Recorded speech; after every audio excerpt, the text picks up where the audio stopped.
हैं जो कि 2 मार्क्स के होंगे। क्वेश्चन नंबर 1, एक औसत कारखाने में औसत मजदूरी का पता लगाने के लिए कौन सा औसत उपयुक्त होगा? Which average will be suitable to find out the average wage in a factory? Average निकालने के लिए हम लोग मीन, माध्य का प्रयोग करते हैं। नेक्स्ट क्वेश्चन नंबर 2, माध्य विचलन का एक दोष लिखे। Right one demerits of mean deviation. माध्य विचलन में सभी पदों को धनात्मक मान लिया जाता है। Take all the terms in mean deviation as positive. जो भी नंबर्स होते हैं, जो भी आइटम्स होते हैं, उसमें हम लोग मीन डेविएशन में सभी को पॉजिटिव मानते हैं और ये माध्य विचलन का एक दोष है।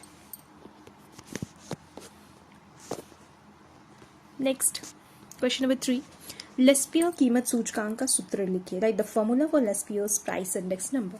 प्राइस इंडेक्स नंबर का formula P01 is equal to sigma P1 Q0 upon sigma P0 Q0 by 100। P1 क्या है?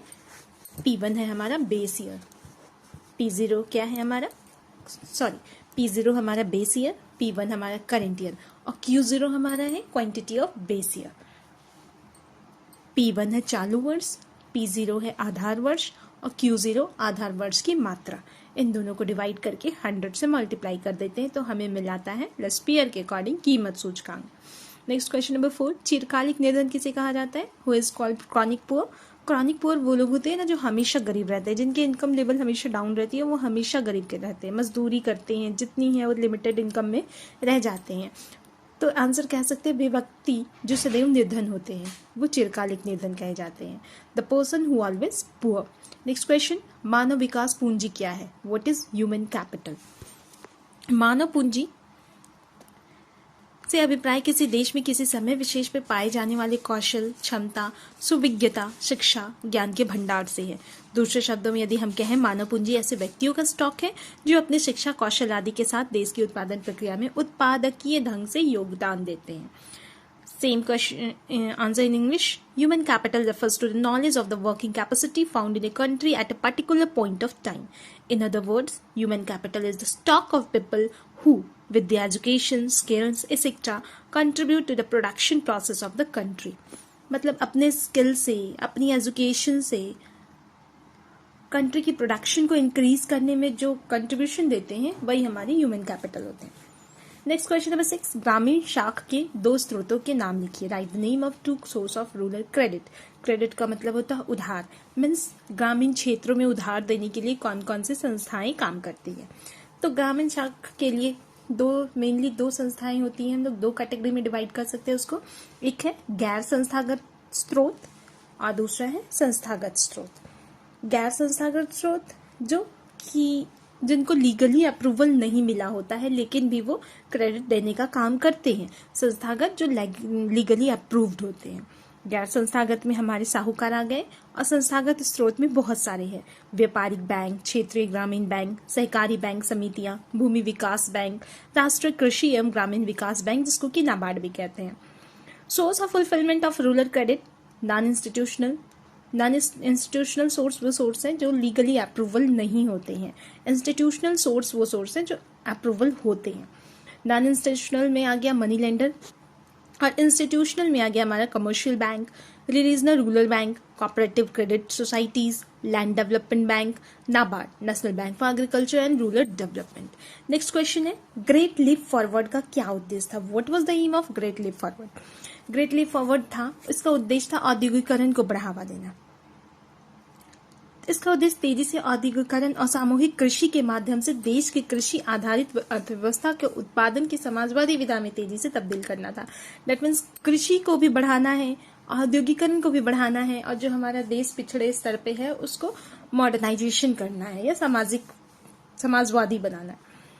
Its objective was to rapidly transform the country's industrial economy into socialist mode of production through the rapid modernization of today's collective agriculture.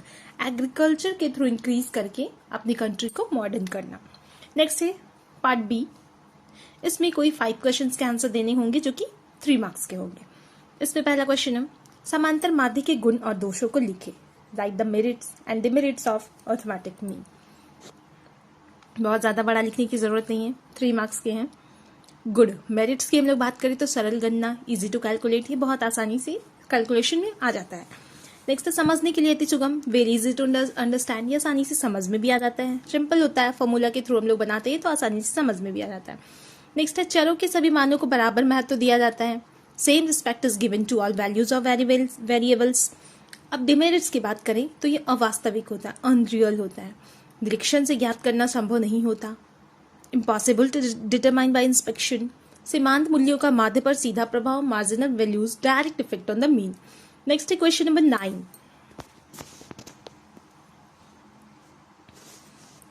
Question number 9, माध्य विचलन से आप क्या समझते हैं?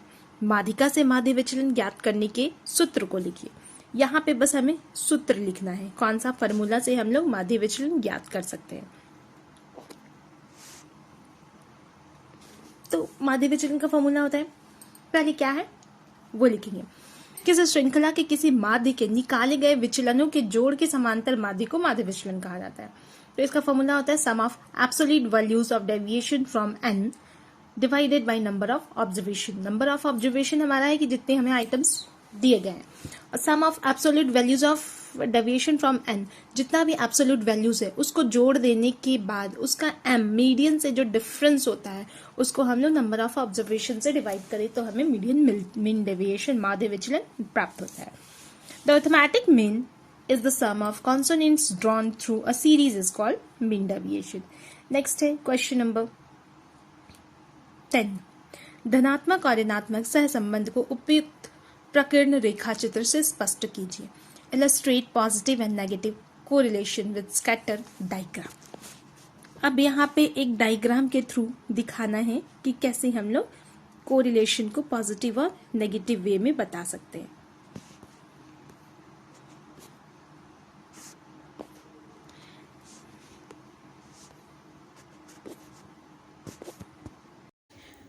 Answer है पूर्व धनात्मक सहसंबंध, पूर्व ऋणात्मक सहसंबंध। इन दोनों को दो डायग्राम से हम लोग दिखाएंगे। कोरिलेशन को R से डिनोट करते हैं, धनात्मक मीन्स +1, ऋणात्मक मीन्स -1। तो जब हमारा जो कर्व होता है वो नीचे से ऊपर की ओर जाता है, डैट मीन्स वो पॉजिटिव रिलेशन है उनके बीच में, और जब वो ऊपर से नीचे की ओर आता है डैट मीन्स वो नेगेटिव रिलेशन है। ये हमने लॉ ऑफ डिमांड में भी पढ़ा है। तो इसके अकॉर्डिंग ऊपर बढ़ता हुआ जो हमारा कर्व होता है वो हमारा पॉजिटिव कोरिलेशंस को दिखाता है, और जो डाउनवर्ड कर्व होता है वो नेगेटिव कोरिलेशन को दिखाता है। तो इस तरह से दोनों डायग्राम बना करके बस हमें पॉजिटिव और नेगेटिव कोरिलेशन दिखाने हैं इसमें। नेक्स्ट क्वेश्चन है आधार अवधि के किन्हीं 3 वांछित गुणों को लिखें। Mention any 3 desired characteristics of base year. आधार अवधि दैट मीन्स आधार वर्ष वो वर्ष होता है जिससे कि चालू वर्ष की तुलना की जाती है। आधार अवधि समान अवधि होनी चाहिए, समान नहीं होनी चाहिए, इसमें कुछ भी विशेष नहीं होना चाहिए। आधार अवधि न तो अधिक पुरानी होनी चाहिए और न ही अधिक नई। तीसरा है यह अवधि होनी चाहिए जिसके आंकड़े हमें उपलब्ध हो। ऐसी अवधि हमें आधार के रूप में लेनी होगी जिसके हमें आंकड़े आसानी से मिल सकें। The base period should be a normal year. The base period should neither be older not longer. It should be the period in which data is available. Next is question number 12। काम के बदले अनाज कार्यक्रम के अर्थ को स्पष्ट कीजिए। Illustrate the meaning of food for work program. काम के बदले अनाज कार्यक्रम को 150 पिछले जिलों में पूरक मजदूरी रोजगार सृजित करने के उद्देश्य से 14 नवंबर 2004 को लागू किया गया था।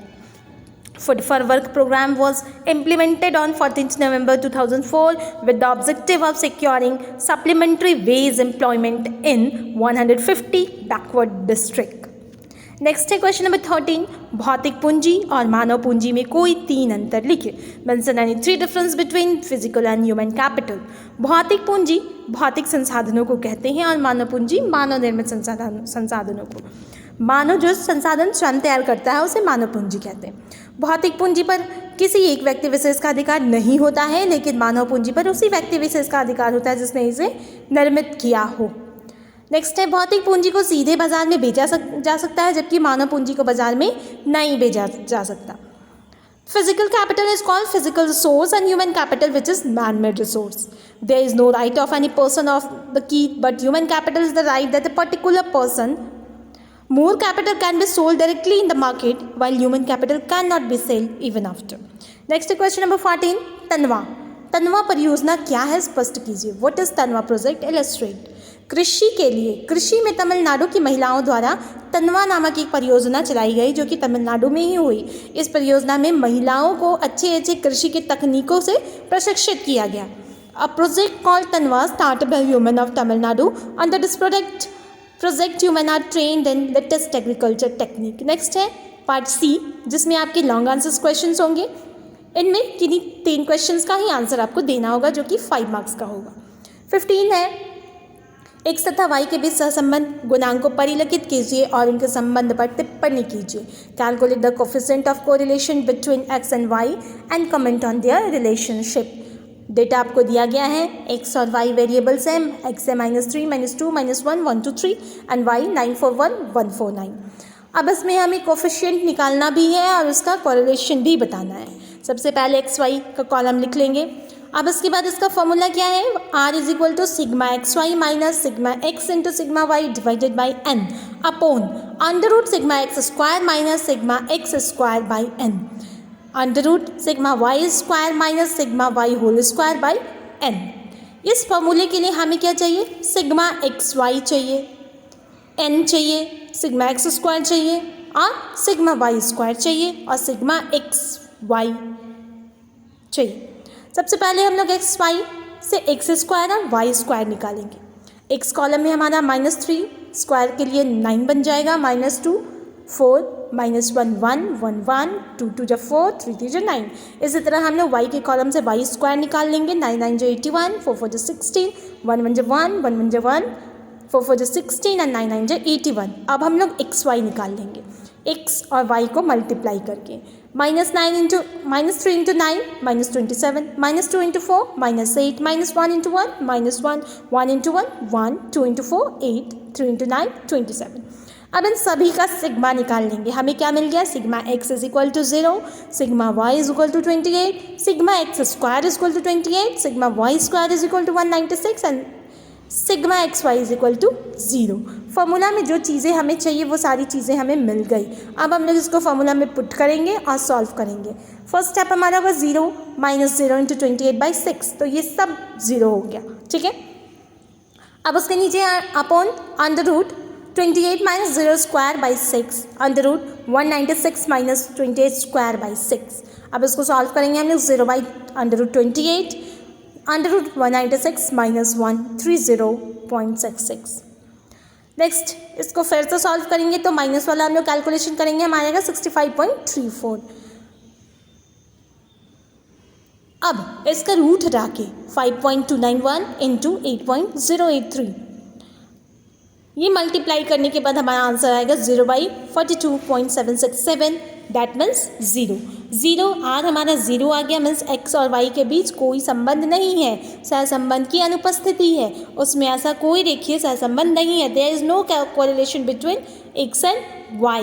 नाउ नेक्स्ट क्वेश्चन नंबर 16, निम्नलिखित आंकड़ों में माध्यिका की गणना कीजिए। Calculate median from the following data. First हमारा class interval 0 to 10, 10 to 20, 20 to 30, 30 to 40। Next is frequency 5 6 7 and 2। इसको हम लोग कॉलम में लिख लेंगे। उसके बाद हमें यहाँ क्या निकालनी होंगी, क्यूमुलेटिव फ्रिक्वेंसी को ऐड करके हम लोग क्यूमुलेटिव फ्रिक्वेंसी निकालेंगे। फर्स्ट होगा 5, second is 5 + 6 is equal to 11, next one is 11 + 7 is equal to 18 and 18 + 2 is equal to 20। Frequency का भी एडिशन हमारा 20 आएगा। M is equal to n/2, 20/2 is equal to 10th item. 10th item हमारा कौन से class interval में आएगा, second. 10 to 20 frequency उसके 6 और क्यूमुलेटिव फ्रिक्वेंसी इसके 11। अब इसके बाद हम लोग फॉर्मूला पुट करेंगे मीडियन का। Median is equal to L1 + L2 - N1 divided by F into M - C। इसको हम लोग I भी लिख सकते हैं। I क्या है, difference between the class interval. Formula में सारी चीज़ों को पुट करेंगे। L1 lower limit, L2 upper limit, F हमारा फ्रिक्वेंसी है, तो L1 10 + 10/6 मल्टीप्लाई बाई 10 - 5, 10 + 50/6, आंसर हमारा आएगा 18.33। नेक्स्ट 17, निर्धनता के प्रमुख कारणों की व्याख्या कीजिए। Explain the main causes of poverty. Bharat में निर्धनता के उत्तरदायी कारणों को 3 वर्गों में वर्गीकृत किया जा सकता है, आर्थिक, सामाजिक और राजनीतिक एवं प्रशासकीय कारण। पहला आर्थिक कारण में हम लोग देख सकते हैं कृषि पर अत्यधिक निर्भरता होती है। कृषि पर क्षेत्र पर बढ़ता जनसंख्या दबाव, जोतों का उत्तरोत्तर छोटा होना, कृषि में सिंचाई सुविधाओं की कमी आदि अनेक विसंगतियों के कारण भारतीय कृषि की उत्पादकता कम है। इससे ग्रामीण क्षेत्रों में गरीबी का व्यापक आधार आज भी बना हुआ है। नेक्स्ट है सीमित औद्योगिकरण। भारत की निर्धनता का एक प्रमुख कारण औद्योगिकरण का पिछड़ापन है और यहाँ आधुनिक ढंग से आधारभूत बड़े उद्योगों का अभाव भी है। तीसरा है पूंजी निर्माण की नीची दर। भारत में गरीबी के दुष्चक्र की क्रियाशीलता के कारण कम उत्पादकता, कम आय व्यय, कम बचत, कम निवेश का संचयी क्रम चलता रहता है, जिसका परिणाम पूंजी निर्माण की धीमी दर के रूप में सामने आता है। नेक्स्ट है आधारिक संरचना का अभाव। भारत में आर्थिक विकास के लिए आवश्यक आर्थिक संरचना अर्थात यातायात, रेलवे, सड़क, जलमार्ग, विद्युत ऊर्जा आदि की पर्याप्त विकास नहीं हो सका है। नेक्स्ट है योग साहसी का अभाव। भारत में ऐसे प्रशिक्षित योग एवं अनुभवी साहसियों का अभाव है, जिसका मुख्य कारण देश में तकनीकी शिक्षा का पिछड़ापन है। नेक्स्ट है जनसंख्या की तीव्र गति से वृद्धि। नियोजित विकास से देश की राष्ट्रीय आय में वृद्धि हुई है, किंतु जनसंख्या की तीव्र वृद्धि के कारण प्रति व्यक्ति औसत आय में कोई विशेष वृद्धि नहीं हो पाई। अब हम लोग अपने सेकेंड पार्ट में आएंगे सामाजिक कारण। भारत में अनेक ऐसे सामाजिक रूढ़ियाँ और परिस्थितियाँ उपस्थित हैं जिसके कारण विकास कार्यों में बाधा उत्पन्न हो जाती है, जैसे लोग जातिवाद, धर्मवाद और पुरानी परंपरागत रूढ़ियों में इतने बंधे हुए हैं कि वे नई परिस्थितियों को नहीं अपनाना चाहते। इसलिए इनमें गतिशीलता का अभाव होता है, जिसमें कई प्रकार के उद्योगों के विकास में बाधा उत्पन्न होती है। नेक्स्ट है भारत में जनसाधारण का भाग्यवादी दृष्टिकोण, जो देश की आर्थिक प्रगति पर प्रतिकूल प्रभाव डालता है। थर्ड है भारत में जाति प्रथा एवं संयुक्त परिवार प्रणाली जैसी कई संस्थाएं भी आर्थिक विकास के मार्ग में बाधा सिद्ध होती है। नेक्स्ट है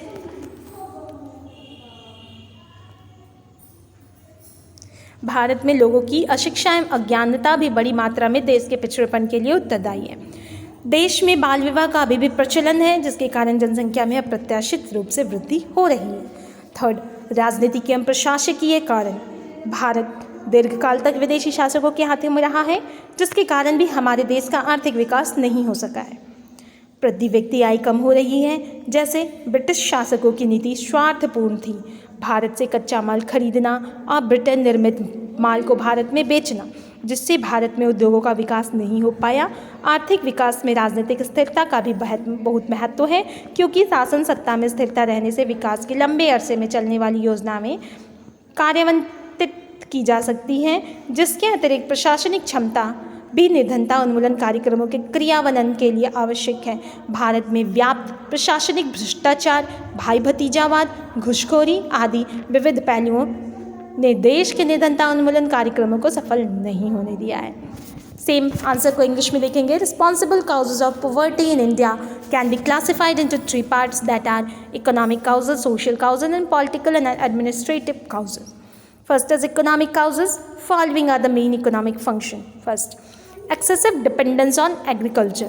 Increasing population pressure on the agriculture sector due to many discrepancies such as lack of irrigation facilities in agriculture. The productivity of Indian agriculture is low, due to which there is a wide base of poverty in rural areas even today.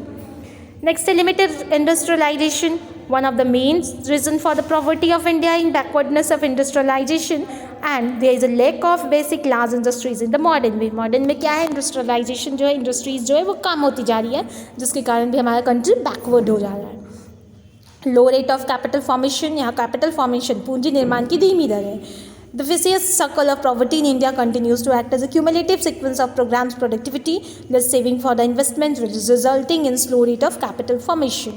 Next one is lack of infrastructure. आधारभूत सुविधाओं का अभाव है. The necessary economic infrastructure for economic development in India, like transport, railways, waterways, electric power, etc., has not been developed enough, which has an adverse effect on the industrialization of the country, and the income in the country remains low. Next is lack of qualified adventurers. There is a lack of such trained, qualified and experienced companies in India. The main reason for this is the backwardness of technical education in the country. Next is rapid growth of population. There has been an increase in the national income of the country is planned development, but due to rapid growth of population, there has been no significant increase in the average income per capita. Again, next one is social causes. There are many such customs and circumstances present in India due to the development. Works get hampered. बहुत सारे यहाँ customs हैं, circumstances है, परंपराएं, रीति रिवाज हैं, जिसके कारण भी हमारा कंट्री बैकवर्ड है. People became so much in casteism, religions, and old traditional set of types that do not want to adapt the circumstances, so that lack mobility, which hinders the development of many types of industries. यहाँ के जो लोग हैं वो cast में, धर्म में, पुरानी परंपराओं से बंधे हुए हैं और नई चीज़ों को सब नहीं करना चाहते, जिसके कारण यहाँ की इंडस्ट्रीज डेवलप नहीं हो पा रही. There is a faithful outlook of the common man in India, which adversely affect the economic progress of the country. In India, many institutions like caste system and joint family system also prove to be a hindrance in the path of economic development. Next is the need and ignorance of people in India is also responsible for the backwardness of the country to the large extent. Child marriage is still practiced in the country, due to which the population has increased unexpectedly. Political and administrative causes में देखें तो India has been in the hand of foreign ruler के hand में रहा है India to till the British period, due to which the economic development of our country could not take place and the per capita income has been low. Britishers rule में के under में रहने के कारण यहाँ का डेवलपमेंट नहीं हो पाया है और पर कैपिटल इनकम जो है वो बहुत लो है. As the policy of Britisher rulers बहुत हेल्दी, क्योंकि वो लोग अपने लिए बहुत अच्छी हेल्दी पॉलिसी रखे हुए थे. Buying raw materials from India से रॉ मटेरियल्स खरीदते and Britisher selling manufactures goods in India which could not lead to the development of industries in India. और ब्रिटेन में बनी हुई प्रोडक्ट्स को इंडिया में सेल करते थे, जिससे कि इंडिया का डेवलपमेंट नहीं हो सका, इंडिया में इंडस्ट्रीज नहीं बन सकी. Political instability is also very important in economic development, because due to stability in government power, the work of long-running plans of development can be done. Efficiency is also necessary for the implementation of poverty alleviation programs. Administrative corruption prevalent in India, nepotism, bribery, etc. Various aspects have not allowed the poverty alleviation programs of the country to be successful. और यहाँ की stability नहीं रही, government की यहाँ सरकार स्थिर नहीं रही, जिसके कारण भी यहाँ लॉन्ग टर्म तक चलने वाले डेवलपमेंट प्रोग्राम्स सक्सेस नहीं हो पाए. नेक्स्ट क्वेश्चन है, जैविक कृषि क्या है? यह धारणीय विकास को किस प्रकार बढ़ावा देती है? What is organic farming? How does it promote sustainable development? जैविक कृषि का मतलब होता है बिना फर्टिलाइजर के खेती करना, जिससे कि आने वाले जनरेशन के लिए हम लोग लैंड को सेफ रख सकें. जैविक कृषि का अर्थ, जैविक कृषि प्राकृतिक रूप से खाद्यान्न उगाने की प्रक्रिया है. यह विधि रासायनिक उर्वरक और विषजन के कीटनाशकों के प्रयोग की अवहेलना करती है. जैविक कृषि से धारणीय विकास का बढ़ावा. धारणीय विकास वह विकास है जो वर्तमान पीढ़ी के विकास के लिए भावी पीढ़ी की गुणवत्ता को प्रभावित नहीं करता. हम अपने फ़ायदे के लिए अपनी चीज़ों की क्वालिटीज़ को कम नहीं करेंगे, वो होता है हमारा जैविक कृषि. धारणीय विकास को बढ़ावा देना. यह संसाधनों के प्रयोग को निषेध नहीं करता, परंतु उनके उपयोग को इस तरह प्रतिबंधित करने का लक्ष्य रखता है कि वे भविष्य की पीढ़ी के लिए भी बचे रहें.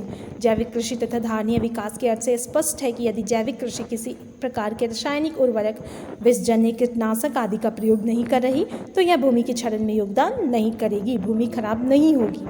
यह महंगे कृषि आदानों जैसे संकर बीज, रासायनिक उर्वरक, कीटनाशकों आदि के स्थानीय स्तर पर उत्पादित जैविक आदान विकल्पों से प्रतिस्थापित करते हैं. यदि भूमि का क्षरण नहीं हो रहा है तो यह पर्यावरण अनुकूल कृषि विधि है, अतः यह धारणीय विकास को बढ़ावा भी देती है. सेम को इंग्लिश में देखेंगे हम लोग. Organic agriculture means organic farming, the process of growing food grains naturally. This method ignores the use of chemical fertilizers and reliable pesticides. Organic agriculture promotes substantial development. It does not prohibit the use of resource, but aims at restricting their use in such a way that the meaning of organic agriculture and sustainable development is clear. If the organic farming types use chemical fertilizers, etc., will not contribute to the future generation. These costly agriculture inputs like herbicides, chemical fertilizers, pesticides, etc. replace locally produced organic inputs. If the land is not getting disgraded, then it is an eco-friendly farming method. Hence, it promotes sustainable development. Organic agriculture system जो है वो without uses of fertilisers, pesticides के होता है और ये आने वाली जनरेशन के लिए लैंड को डिग्रेड नहीं करता. Next and the last question also this one. पर्यावरण के कार्य भूमिका. पर्यावरण साधनों की पूर्ति करता है. नेक्स्ट क्वेश्चन नंबर 19, पर्यावरण के कार्यों की व्याख्या कीजिए। Explain the function of environment. पर्यावरण के कार्य एवं भूमिका। पर्यावरण संसाधनों की पूर्ति करता है। पर्यावरण दोनों प्रकार के संसाधनों, नवीनीकरणीय तथा गैर नवीनीकरणीय की आपूर्ति करता है। पर्यावरण अपशिष्टों को आत्मसात करता है। उत्पादन एवं उपभोग की क्रियाएं अपशिष्ट उत्पन्न करती है, जिसमें कचरा प्रमुख है। पर्यावरण इस कचरों को अंगीकार करता है। तीसरा है, पर्यावरण जीवन धारण में सहायक है। पर्यावरण के तत्व जैसे वायु, जल, सूर्य, भूमि आदि जीवन यापन के लिए आवश्यक तत्व हैं। इसकी अनुपस्थिति में जीवन नहीं चल सकता।